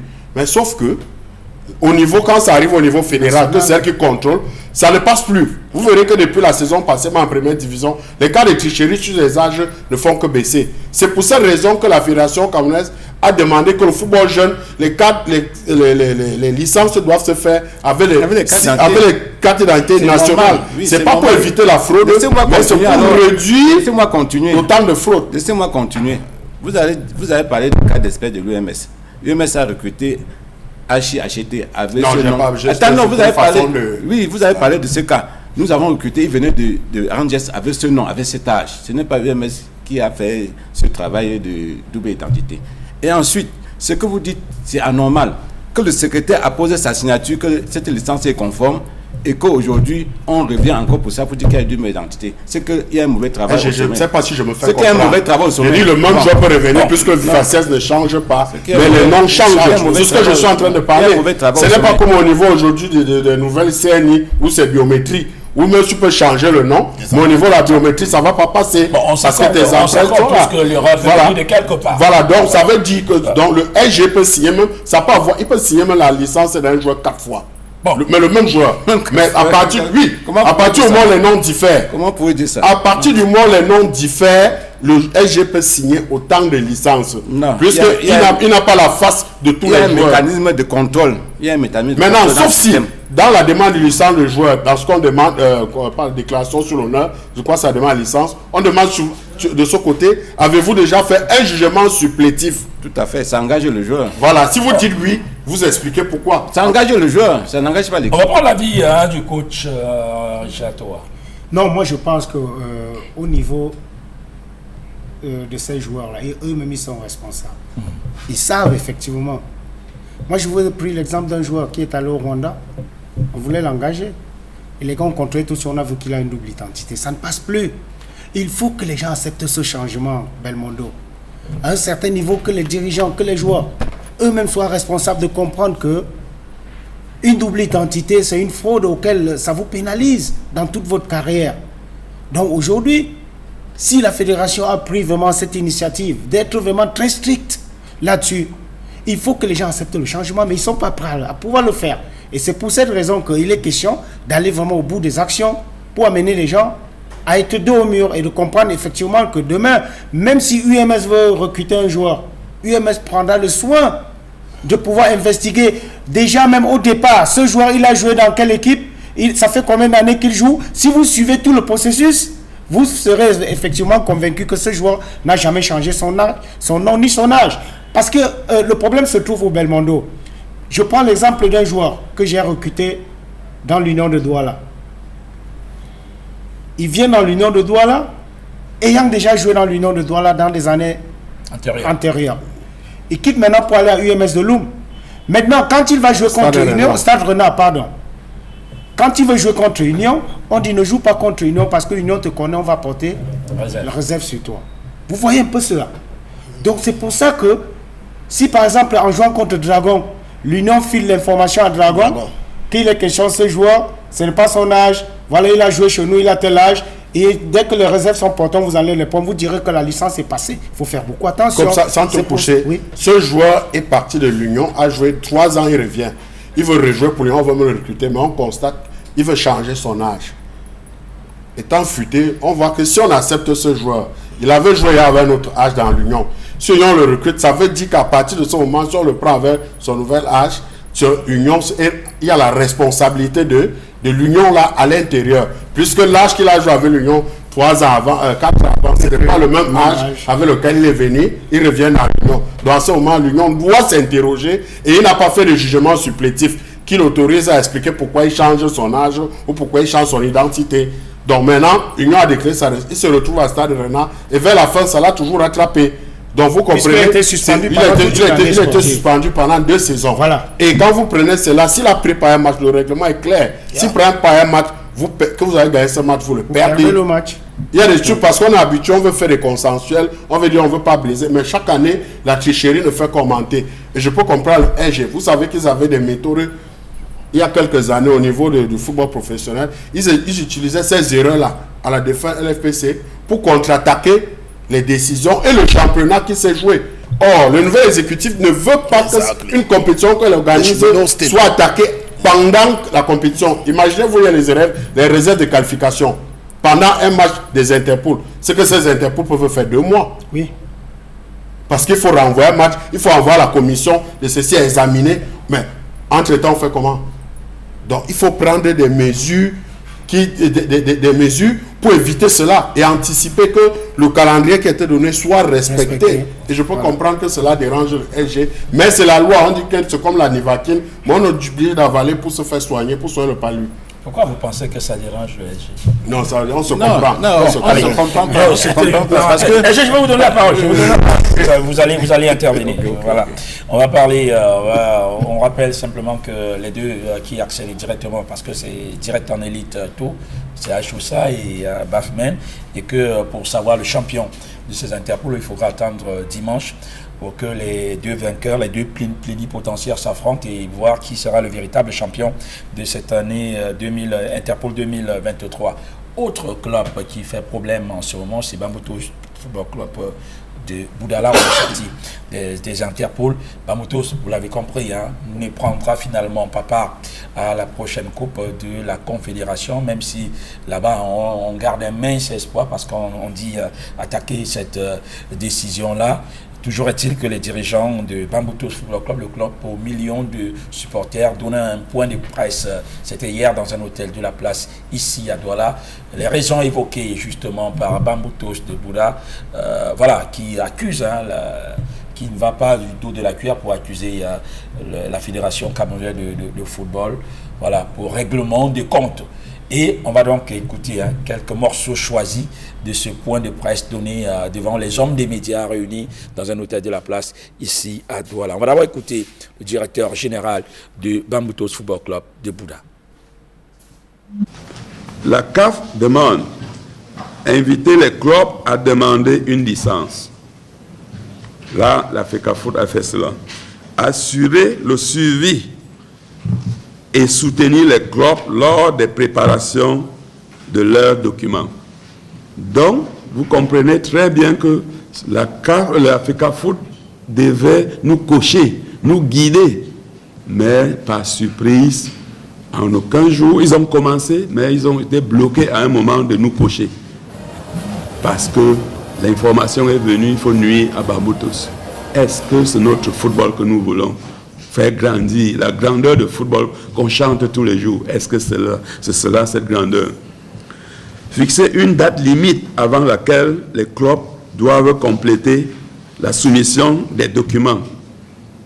Bambutos est notifié 48 heures avant qu'ils ne vont plus, qu'ils sont disqualifiés de la CAF. La date ne nous permet même pas de faire cet appel à moins de 24 heures. Vous voyez, ça, ils ont cette information, mais ils ont gardé. Malgré cela, la CAF a ajouté quelques temps et que nous avons pris le temps de contacter l'association SINAFOC, que nous avons fait appel à tous les jours. Voilà, ça c'est un premier point. Hein, voilà. Bamoutos Tebouda qui dit avoir été informé tardivement. Et la fédération qui a eu la note, mais qui l'a gardée dans les tiroirs, histoire de coincer Bamoutos à la dernière minute. On va repartir à ce point de presse, écouter cette fois le directeur financier de Bamoutos Tebouda. On lui dit c'est viré, ce n'est pas viré. Bamoutos réclame à la fédération camerounaise de football, comme je disais tantôt, 1. La dernière subvention sportive, année 2021-2022. 2. Le 1 500 000 de la Coupe du Cameroun, parce qu'on a porté le choisi MTN pour l'échauffement. On a écrit maintes fois, on n'a jamais reçu réponse. 3. Comme je disais tantôt, la prime malheureuse de la finale de la Coupe du Cameroun. Jamais eu. 4. Dernière tranche subvention 2022-2023. Je n'ai pas reçu dans mes caisses. 5. Les 25 millions qu'on a brandi au stade Omnisport, Bamoutos, et deuxième au championnat de Ligue 1. On a brandi 25 millions. Je n'ai jamais reçu 5 francs. 5. Ça, c'est encore très grave. Parce que ce n'est même pas l'argent de Bamoutos. Le 1 million de meilleurs fan club. Parce que quand je passe, on dit que grand-mère, vous mangez pour vous et vous mangez même pour nous. Donc, le 1 million des fan clubs, jamais perçus. 7. 8. Il faut que vous compreniez que ce que nous réclamons à l'Africa Foot, c'est nos droits. C'est une distribution de droits. Du championnat professionnel du Cameroun. La distribution de droits, est-ce que c'est l'argent, la valeur ajoutée, c'est que Bamoutos a travaillé. Je n'ai pas mis les subventions dans les 91 millions. Quand on va les mettre, ça va être plus de 100 millions. Donc quand on parle de distribution de droits, c'est ce qui revient de droits. Et puis nos droits les plus absolus. Vous voyez que ce qui se passe dans Bamoutos aujourd'hui, c'est une approche personnalisée pour les questions d'ordre général. Et nous sommes très déçus par cette situation. Je ne peux pas vous dire et décrire la déception des milliers de fans de Bamoutos Football Club de Mbouda. Et je dénonce le silence complice de la SEC, dont l'un de ses membres est dos au mur, aucune sortie pour essayer de venir au secours à son membre. Nous, on va où? Voilà, c'est quelques morceaux choisis hein, pour vous. On ne pouvait pas faire écouter tout le point de presse. Mais voilà l'essentiel. Bamoutos Tebouda qui crie au complot, qui réclame beaucoup d'argent. On l'a compris, hein, pratiquement 100 millions de francs CFA, les primes qui n'ont pas été versées jusqu'à aujourd'hui, même la prime des supporters, des meilleurs supporters depuis les playoffs qui sont disputés ici à Douala, mais qui pourtant n'a pas pu obtenir sa licence CAF pour pouvoir prendre part à la Coupe de la Confédération. Bamoutos Tebouda qui dénonce aussi le silence complice de ses pairs de la SEC, qui en principe, parce que quand on a une association, c'est pour défendre ses membres, mais la SEC qui reste muet, qui ne dit rien depuis cette affaire de Bamoutos. Je voudrais me tourner d'abord vers le secrétaire général de l'UMS de l'eau, M. Joseph Tchounio. Alors, vous avez suivi de bout en bout cette affaire Bamoutos Tebouda. Pour vous, c'est un scandale. Mais Mando, c'est un crime. C'est plus qu'un scandale. Hein. C'est un crime pour la nation. Je croyais avoir utilisé le bon mot, mais bon là. Non, c'est un crime pour la nation d'empêcher Bamoutos d'aller à la compétition internationale. Je vais vous dire pourquoi. Et personne ne peut me contredire ici sur ce plateau. Allons-y. Quand un club est qualifié pour une compétition internationale, elle prend le statut de l'équipe nationale. C'est pour cela que la logistique est gérée toujours par la coordination des équipes nationales. Et quand un monsieur se met à empêcher un club d'aller à la compétition internationale, Bambutos qui devient déjà un club national, pas un club de Bouddha, c'est vraiment un crime. C'est un crime contre la nation camerounaise. Parce que le drapeau camerounais devait flotter du côté de Bambutos pour sa compétition.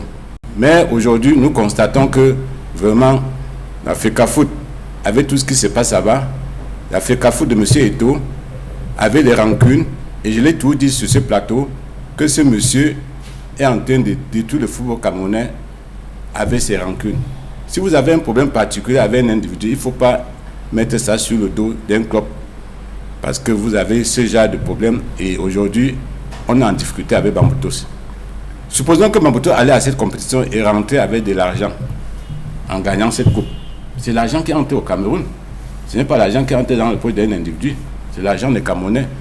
Vous vous souvenez, c'est la même cause qu'on a eue en 2010 pour avoir refusé le drapeau camerounais, où on a confié le drapeau camerounais à un expatrié. C'est la même chose. Aujourd'hui, nous vivons cette situation. Donc le gouvernement vraiment devait prendre cette situation en main et ouvrir une enquête. Parce qu'ils ne seront pas surpris que ceux qui viennent sur le plateau ici supporter M. Eto'o, demain ils vont étaler le drapeau camerounais, il va marcher dessus comme un tapis rouge. Ils ne seraient pas surpris. Donc il faut battre le fer avant que vraiment ça se refroidisse. Ce que nous vivons aujourd'hui, c'est un crime pour la nation. Et nous devons sauver le football camerounais. Vous avez suivi. Nous avons fait 4 fois la compétition. La FECAFOOT nous accompagnait. Quand tu confessionnes le dossier, tu déposes à la commission analyse s'il y a des problèmes. On vous rappelle en commission et on vous dit qu'il y a tes choix à compléter ou il y a tes choix à refaire. Et c'est comme ça que la FECAFOOT nous accompagnait dans l'octroi de la licence CAF. Mais aujourd'hui, avec ce problème, vous avez suivi que la CAF a même dit que c'est un problème que la FECAFOOT devait régler. La FECAFOOT devait vous aider à faire ce dossier et que vous octroyez votre licence CAF. Et à des informations que nous avons eues, ils sont allés maintes fois au niveau de la FECAFOOT et la porte était fermée, on ne les a pas reçus. Parce qu'on savait que vraiment, ils pouvaient faire autrement. On dit qu'il n'y a pas de salaire qu'on n'a pas payé. Alors que la FECAFOOT les doit de l'argent. On pouvait faire un paiement là-bas au niveau du sommet et l'octroyer cette licence CAF. Vous voyez, c'est la même chose. Nous-mêmes, on réclame 62 millions à la FECAFOOT pour les awards. Ils ne payent pas. Aujourd'hui, on dit que vous n'avez pas déposé peut-être des justificatifs des subventions et de l'argent qui vous donne pour la subvention je veux dire, vous parlez des subventions, l'argent que la fédération donne pour soutenir les clubs. Oui, les 33 millions, il fallait justifier. Mais comment justifier? Pourquoi on n'a pas payé? Vous marchez toujours avec les photocopies. On va vous donner la parole, petit Paul. Permettez qu'il chute. Parce que, est-ce que les awards ont des problèmes? Puisque le responsable financier a dit qu'il ne cite même pas les subventions. Il cite seulement les awards qu'ils ont eus. Pourquoi on ne paye pas? On peut également parler des recettes des playoffs. Oui. Là aussi, qui n'ont pas été versées par Bambutos. Les recettes des playoffs. Ouais. Vous savez que Bambutos étant le club le plus populaire, la FECAFOOT a eu des recettes grâce à Bambutos. Ils ont mangé cet argent. Ils sont moqués des supporters en disant que votre club ne va même pas aller à cette compétition. Ça fait une malédiction. On a pourtant décerné un prix meilleur fan club, meilleur oui, cet argent. 1 million. Bon, allez. On va revenir certainement à vous. On va laisser les autres intervenir. Petit Paul qui voulait intervenir avant qu'on donne la parole au coach et à Gilbert. Mais Petit Paul, quand on écoute quand même les responsables de Bambutos, de Bouddha, on se pose quand même, il y a lieu quand même de s'interroger, de se poser quand même pas mal de questions pour ce club-là. Je rappelle en passant que le président, dans ce point de presse, a dit, le président avait rendez-vous avec le président de la Fédération camerounaise de football du côté de Yaoundé. Il a passé 2 jours à Yaoundé. Il n'a pas pu rencontrer le président. Le Sinafor qui avait joué les conciliateurs entre Bambutos de Bouddha et ces joueurs-là qui réclamaient encore des primes.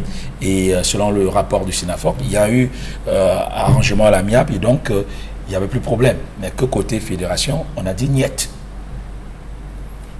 D'abord, il est fort de constater qu'il y a d'abord une mauvaise foi de la part des dirigeants de Bambutos, de certains. Parce qu'au départ, quand cette histoire a commencé, ils ont parlé qu'ils réclament une ardoise de plus de 60 millions à la FECAFOOT. Chemin faisant, c'est monté à 80, c'est 91, maintenant c'est plus de 100 millions. Il donne les détails, hein. Il le donne avec les détails. Si on dit même que l'argent des playoffs, 25 millions vice-champion n'a pas été payé, que l'argent de la Super Coupe, 10 millions n'a pas été payé, que l'argent de vice-champion ou finaliste de la Coupe, 10 millions, ça fait 45 millions, n'a pas été payé.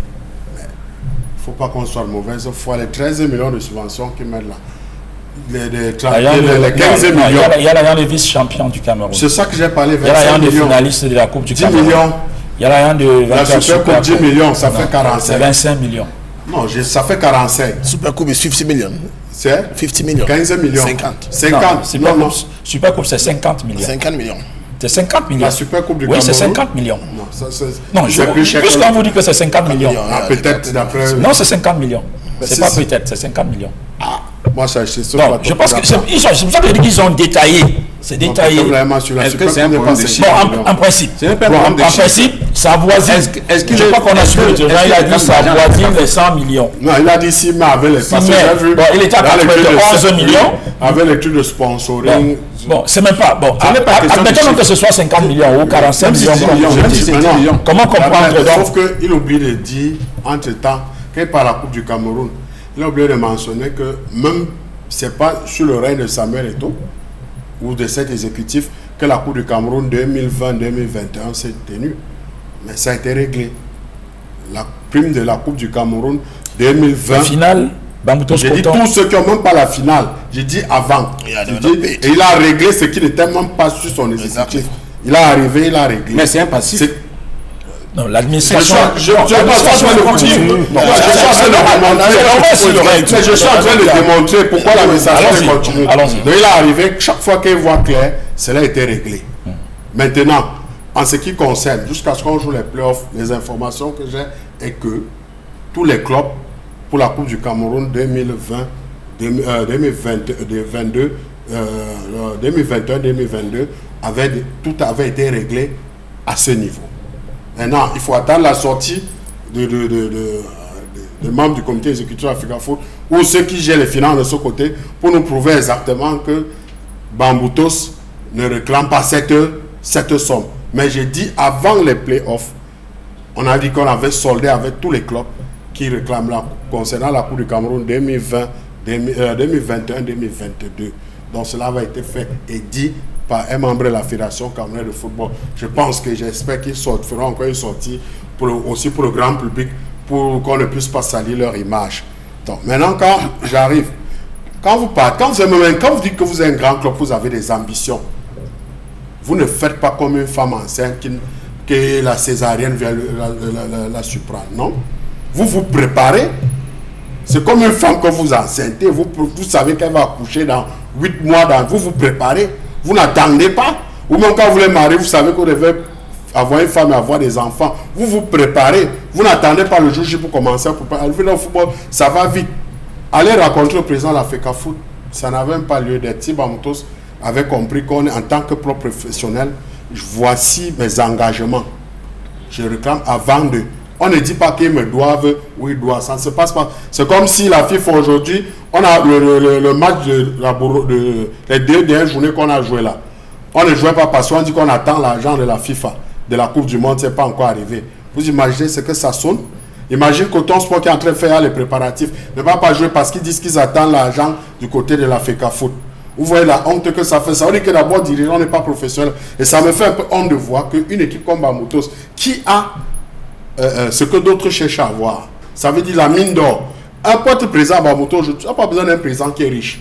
Moi, j'ai besoin d'avoir un président qui a un projet constructif sur le long terme. Parce qu'aujourd'hui, quand vous êtes dans le football, avec des projets sur le court terme, vous êtes un aventurier. Donc, vous n'avez plus votre place dans le monde du football professionnel. Or, quand on regarde, moi j'ai eu la chance, dans le congrès extraordinaire de la FECA Foot ici à Douala, qui s'est tenu ici à Douala. Je ne sais pas s'il était, mais UMS était représenté parce qu'à l'époque, le président de UMS était encore au comité exécutif. À la fin, ça a été dit que la CAF, parce que ce cahier de charge, la licence CAF, c'est depuis 2012. Et la CAF a écrit à toutes les fédérations pour dire que pour la saison 2023-2024, elle ne va pas tolérer. Elle devient obligatoire. Et une fédération qui ne fera pas, chaque fois la CAF fera des sorties de contrôle, spontanée et la fédération qui a jonglé pour envoyer quelqu'un sera sanctionnée. C'est bien écrit. Et ils ne peuvent pas dire ça. Ils sont mauvais. Quand vous dites, et à la fin de cette assemblée générale, malgré que cela a été dit en salle, à la fin, le directeur du développement a réuni, certains sont venus vers lui pour qu'il les explique encore. Il les a expliqué, certains dirigeants, devant moi, que ça va être compliqué la saison prochaine. Parce que là, ce n'est plus la FECAFOOT qui doit octroyer la licence pour que vous jouez, mais parce que la CAF qui doit tout contrôler. Cela a été dit. Mais les gens, quand ils disent, parce que la vraie subvention pour les salaires des joueurs, ce qu'ils ne disent pas, la vraie subvention pour les salaires des joueurs, c'est 43 millions. Qui n'ont pas été... Non, j'ai dit c'est 43 millions. Ouais, mais ça n'a pas été versé 43 millions. Oui, on sait pourquoi le reste n'a pas été versé. C'est 43 millions. Non, c'est 43 millions. En ce qui concerne, je dis que les 45 millions n'ont pas été versés. Et 5 millions, la FECAFOOT a donné pour permettre au club de créer les catégories inférieures et la section féminine. Donc pour leur permettre de se mettre à jour.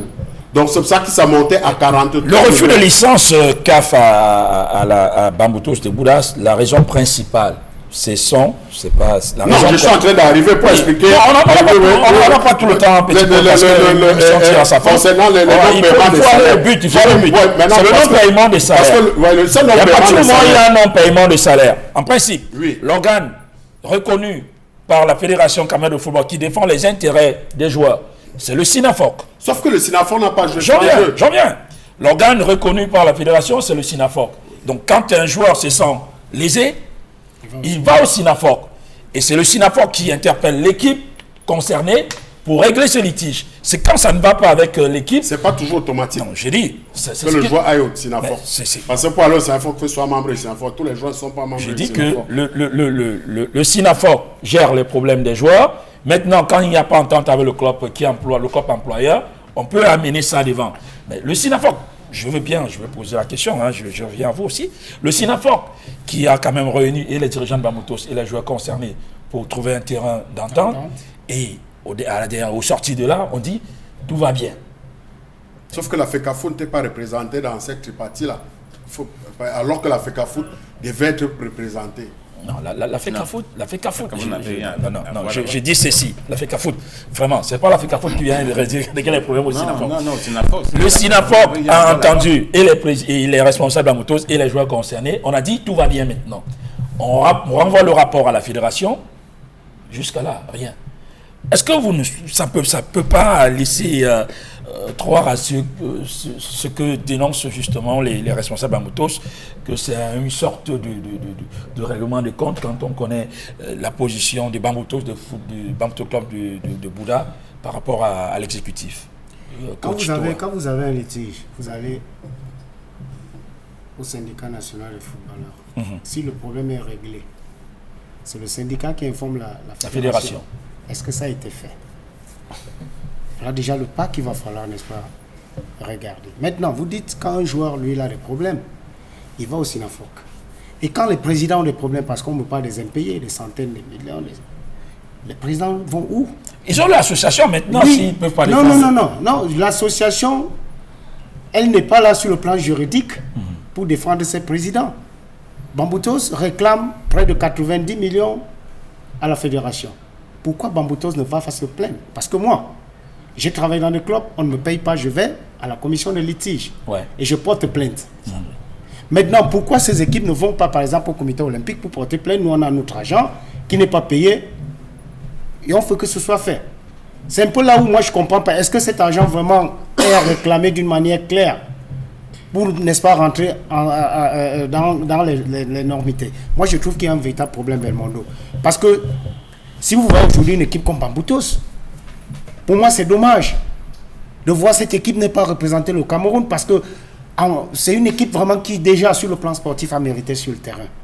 Maintenant, si sur le plan administratif, il y a des problèmes à régler, il va falloir les régler, il va falloir, n'est-ce pas, moi, je pense que ce n'est pas la FECAFOOT qui les empêche de partir, c'est les règles de la CAF qui empêchent maintenant à cette équipe peut-être de pouvoir prendre part à cette compétition internationale, puisque la FECAFOOT, comme Petit Paul l'a dit, doit effectivement donner des comptes rendus à la CAF que ces équipes, dans les conformités, sont claires et peuvent, n'est-ce pas, prendre part à la compétition africaine. Si ça ne se passe pas, c'est la FECAFO qui sera dans les problèmes. C'est pourquoi aujourd'hui, il va falloir, vraiment, comme moi je le dis, Belmondo, une fois de plus, il faut qu'on accepte ce changement.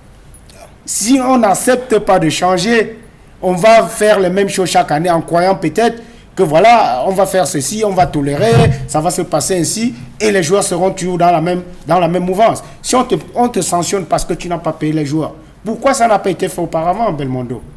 Pourquoi ne pas payer ces joueurs qui vivent de leur art? C'est leur boulot, pourquoi on ne les paye pas? Moi, j'ai un véritable problème avec, parce que je suis un entraîneur, et c'est la même chose. Je n'ai pas besoin de faire la revue, n'est-ce pas, des problèmes que tous les entraîneurs et les joueurs, ils ont dans notre football, mais je crois que moi, il est question qu'on change la manière de pouvoir fonctionner et que ça devienne un football vraiment professionnel qui va permettre à tout le monde de vivre et de rester, n'est-ce pas, dans la mouvance sportive qui est celle que nous tous avons choisi de voir.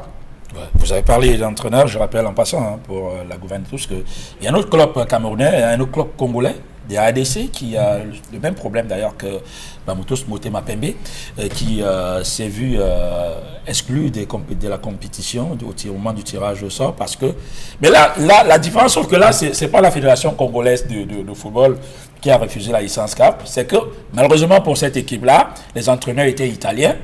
Et Motema Pembe, qui n'avait pas réglé les frais justement de ces entraîneurs-là, elle allait saisir jusqu'à la FIFA. Et c'est la FIFA qui saisit la CAF. Et c'est la FIFA qui saisit la CAF pour dire attention, il y a un club en situation irrégulière. Et du coup, Motema Pembe a été retiré. Mais je pense que Bamoutos est victime aussi. C'est pour cela que je dis que Bamoutos... Non, je suis d'accord avec vous. Il va falloir payer quand il ne faut pas donner le bâton pour se faire chicoter. Bien sûr. Et si la fédération ne vous paye pas aussi, vous portez plainte. Et quand vous rentrez dans vos dus. Tout à fait. Je crois que c'est ça. Ça pose donc le problème. On va sortir de l'émission Gilbert Fro. Ça pose donc justement ce problème des présidents des clubs qui, hors caméra, murmurent. Mais personne n'ose aller véritablement au devant pour dénoncer, parce qu'on a suivi même les dirigeants de Bamoutos, qui disent qu'ils ne comprennent pas l'attitude de la SEC. Pourtant, ils sont membres de la SEC. Le problème de Bamoutos commence bien longtemps avant que Bamoutos ne quitte la SEC, pour rejoindre justement un mouvement. Je voudrais apporter une précision. Oui, avant qu'on donne en début de saison, quand vous faites votre budget, et que par exemple on vous dit qu'on va vous donner 40 millions, et qu'on vous dit qu'il y a les subventions de l'État, et qu'on vous dit qu'il y a le sponsoring, vous mentionnez ça dans votre budget. Et c'est une recette. Et quand ces recettes-là ne viennent pas, un club peut faillir à cause de ces recettes, parce que c'est mentionné dans votre budget. C'est faux. Non, ne me dites pas que c'est faux. Vous n'avez pas une équipe, monsieur. Vous n'avez pas une équipe. En France, la DNCG laissez-moi parler, monsieur. A relégué les équipes parce que il ne paie pas. On va laisser montrer les fonds propres. On va laisser qu'il finisse, même si c'est faux. On va laisser qu'il finisse. En début de saison, on nous dit que si vous ne payez pas le joueur, on va faire les retenues à la source. Dans l'argent que Bamoutos réclame, pourquoi on n'a pas fait des retenues à la source pour payer ces joueurs et donner la licence CAF à Bamoutos? C'est qu'il y a quelque chose qui ne va pas. Il faut vous poser cette question. Pourquoi on n'a pas fait les retenues à la source? Mais c'est quand même vrai qu'en début de saison, on n'a pas de retenue à la source. Oui, on n'a pas eu de retenue à la source. Ça, c'est les joueurs qui n'étaient plus dans le club. Non, qui n'étaient plus dans le club. Même s'ils n'étaient plus dans le club. N'étaient plus dans le club. On aurait pu pénaliser le club directement. Oui, au lieu de pénaliser le club directement, on fait des retenues à la source. On fait des retenues à la source. Mais maintenant, pour ces cas-ci, on n'a pas fait les retenues à la source, alors qu'on détient pourtant la Allons-y, Gilbert.